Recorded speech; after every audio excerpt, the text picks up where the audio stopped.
Well, God bless you today. Bishop Gary, this is Breakfast with the Bishop. I want to tell you again that we're on PayPal. I got an address here if you want to help us out in any way.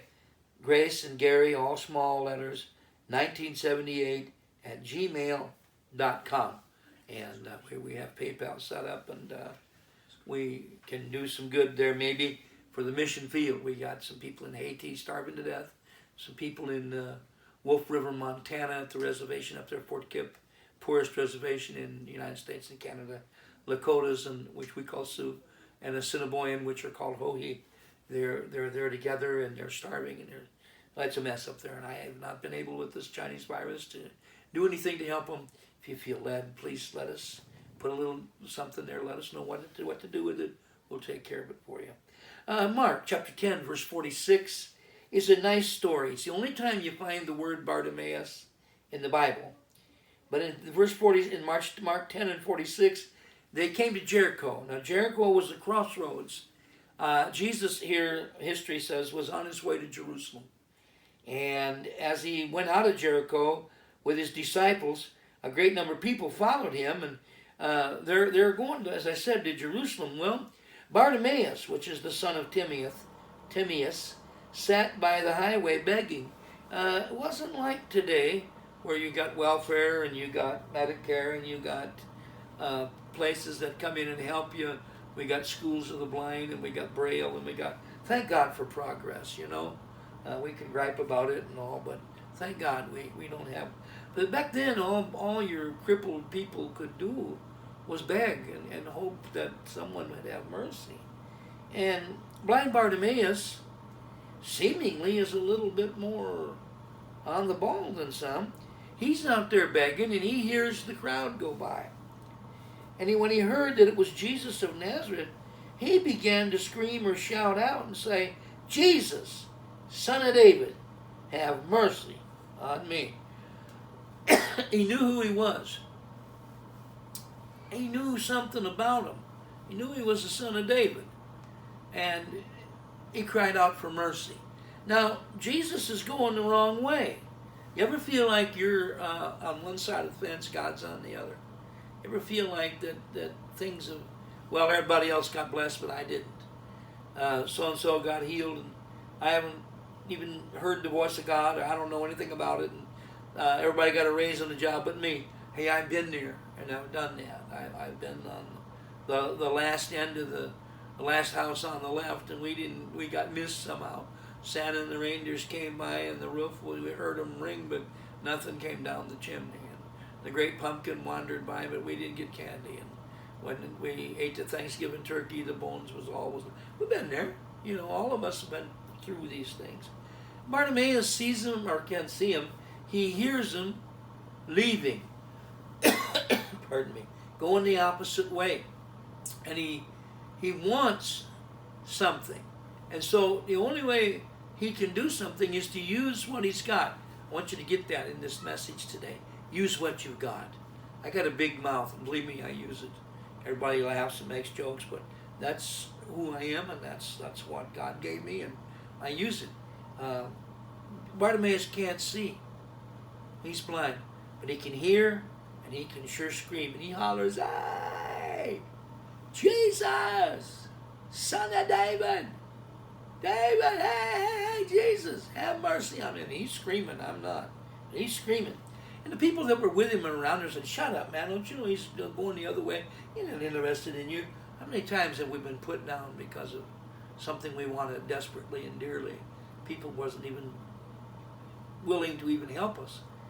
And usually we get discouraged and quit, but the scripture says he screamed louder and screamed all the more.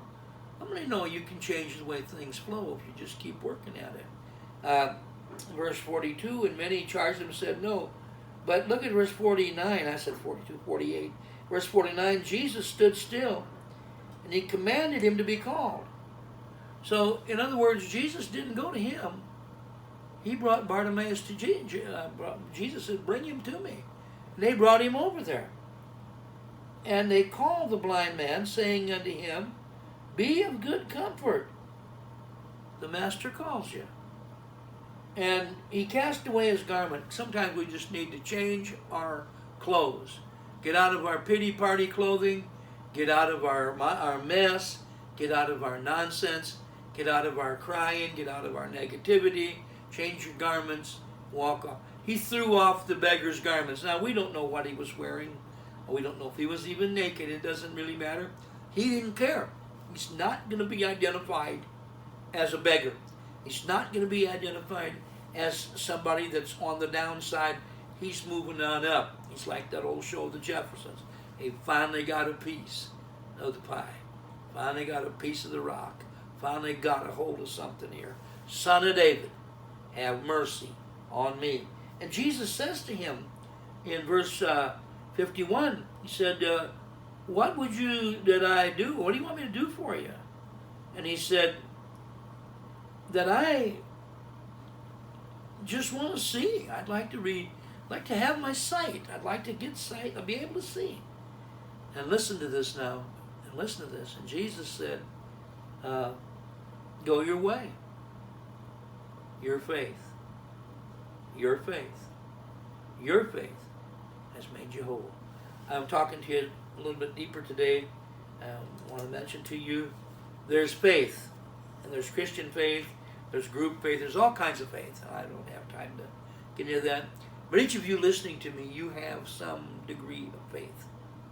Use it. Use it. What do you have? Use what you have.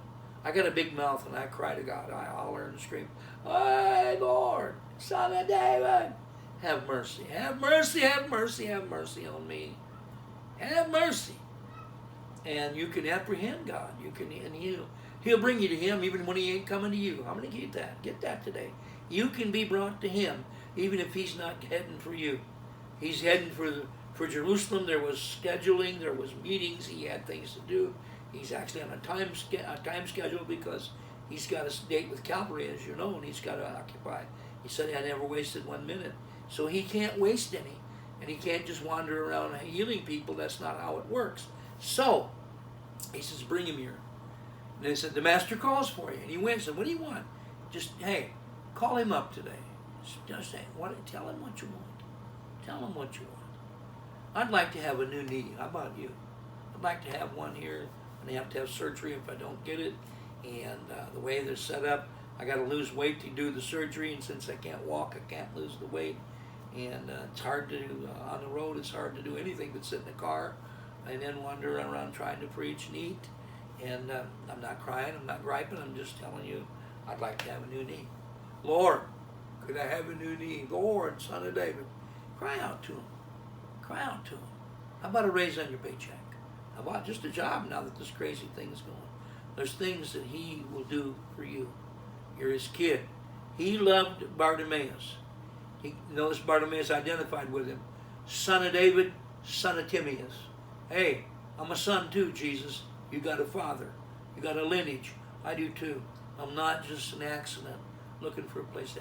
How many know we're not second-class citizens? We're not junk. We're not garbage. God didn't make garbage. He didn't make junk. He made you fearfully. He made you wonderfully.